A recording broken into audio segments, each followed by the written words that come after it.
So I think I don't have to remind the audience here what are the important functions mitochondria do. Just a very quick recap, essentially it's a powerhouse and it's batteries in the cells. It converts what we eat, carbohydrates or fat, into energy credits called ATP. So when we talk about treatments approach or discovering new treatments, you can think about it in two ways. One is, well, mitochondria do not work, and then maybe is that something we can help the mitochondria to work? So that's what we call a non-targeted approach. So it doesn't really address specifically what the genetic cause mitochondrial disease are due to, but rather, if you don't have enough mitochondria, will boosting the number up helps? Or if mitochondria do not work, there's lots of waste product in the cells, such as free radicals mentioned by Rob earlier.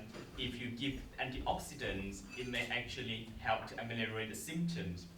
So it's a non-targeted approach which has wider applications to different forms of mitochondrial disease, and it's much less expensive for drug companies to develop, and they probably have more incentive to develop that because of the wide applications. But the important or the biggest limitation is it will not lead to a cure. On the other hand, if we study the genetic mutations very well, we know the pathway, and the scientists can develop a specific compound to address the shortfalls. So it could be in theory more efficacious, but it's much more expensive to develop. And as you now probably know that there's so many genetic causes of mitochondrial disease, and sometimes some genetic mutation can only affect less than 50 people in the world, and as such, it's going to be a very expensive approach to take. So this is basically illustrations or cartoons. You don't really have to read the details, but essentially discovering a compound and bring it to the clinical trials and use in clinical setting is just like you planting seeds in the soil, hope that some things will bud and then will grow up to become a big tree. But this whole process from discovering a compound to marketing in routine settings, on average could take up to 12 years. And there's so many hurdles that you have to jump through. And one is you need to know what is the specific pathways that the compound works on. And then you need to test the safety in the animals, followed by testing the safety in humans. And by the time that you demonstrate efficacies, you need to go through a period of monitoring in the market. So you could take up to 1.15 billion pounds by the end of a compound it actually works and safe to use in patients. So you can imagine that it is quite a big commitment for any drug companies to take on a research compound and try to make as a medicines. So in the preclinical trials and in the laboratory, and so yes, first we diagnose someone has a mitochondrial disease. We, the scientists and the clinicians then identify what the genetic mutations are, and then understand what is the consequences of it in cells. And you can achieve that by studying the cells itself, or now there's a cleverer ways of studying the cells by taking a small piece of tissue such as skin, and then grow it to become a stem cells, and then differentiate to become a neurons, for example, if that's what we want to know. What is the impact of mitochondrial defect in neurons? And then you can use more sophisticated animal models, and for example, you can use flies, fruit flies, or you can use zebrafish, or you can use more sophisticated mammals such as mouse model. So understanding a disease and identify the targets of what the compound might work could take 4 or 5 years. And then the next thing is once the pathway is well identified, and then you actually need to say, well, what is the best way to deliver this compound to the bodies? Because testing it on the cells is very different from testing on an animal, for example. And the drug companies also need to think about what is the best way to manufacture it.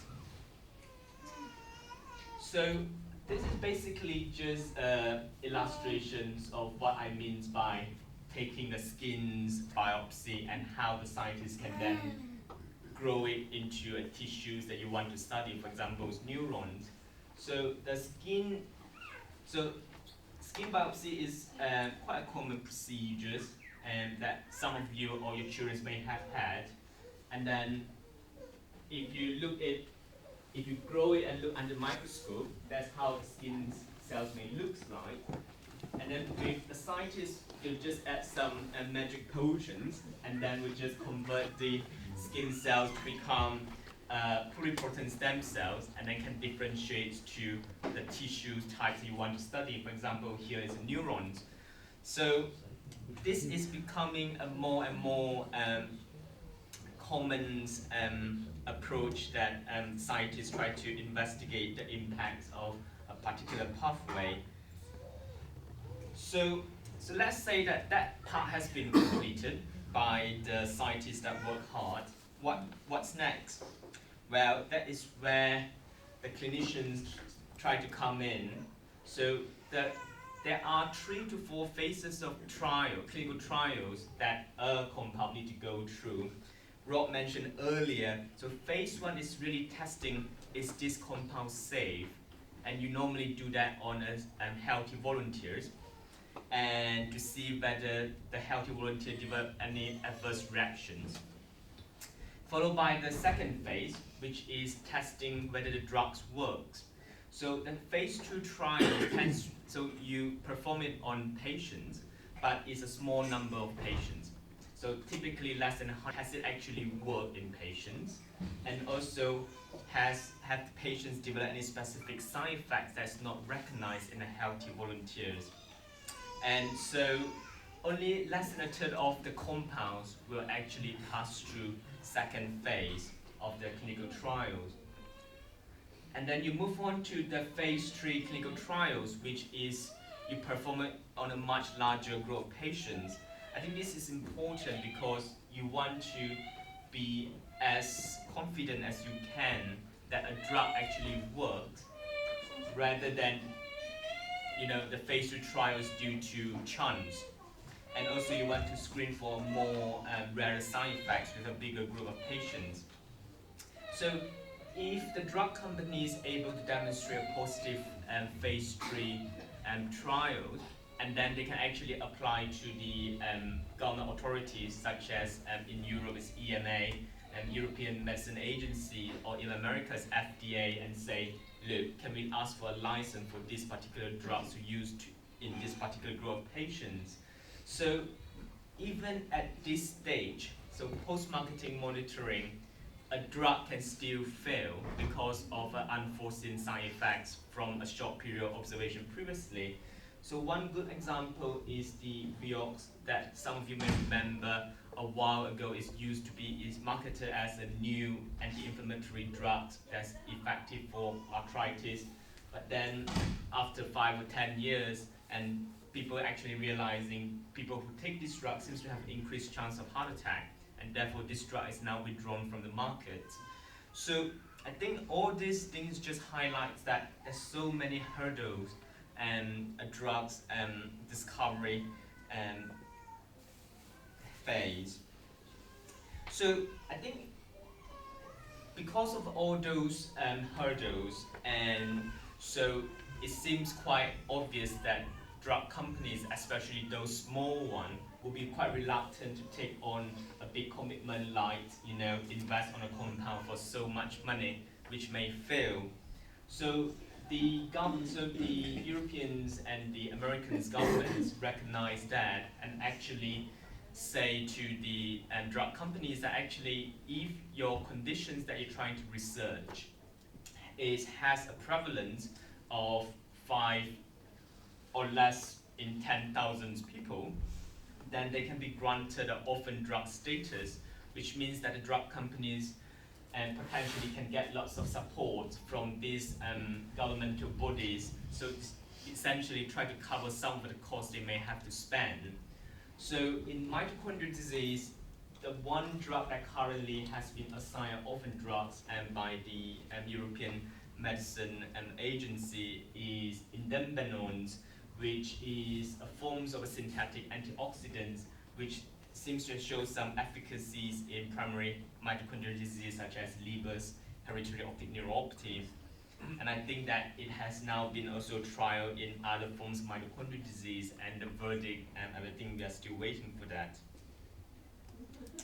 So Dr. Schaefer mentions about mitochondrial disease as umbrella terms, and each week actually there could be a new gene discovery. So we're faced with the scenario of there's probably nearly 300 genes that can cause mitochondrial disease now.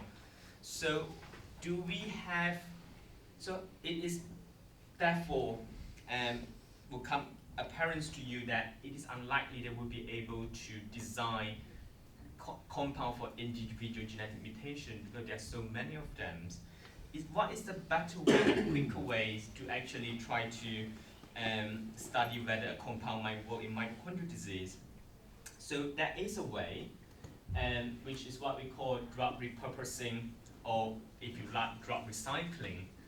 What I mean is that, so a particular drug has been used to treat a particular disease, and that drug will have gone through all the hurdles that I mentioned earlier, from pre-drug discovery to drug trials, so we know all the safety profile of those drugs. And perhaps if we know the mechanisms of those drugs, could we actually apply it in mitochondrial disease? So that could potentially save 4 to 5 years of time to actually find a new way to treat mitochondrial disease. And I think Professor Merfalo will mention 1 or 2 drugs that is what we call drug repurposing that's currently in clinical trials. So this seems to be a promising way forward, or at least one of the promising ways.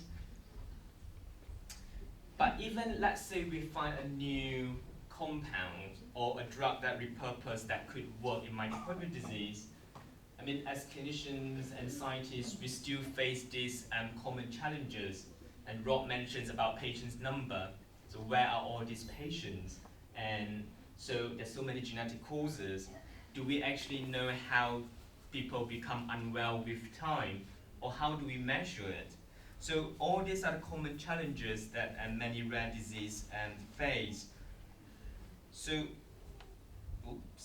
in the UK, one way to try to address the patient's number and try to address the natural history study is to try to create a national registries. And so this national registries was launched with the efforts of Victoria, Rob, and the other clinicians in the 3 centers way back in 2009. And so patients are regularly followed up in the center.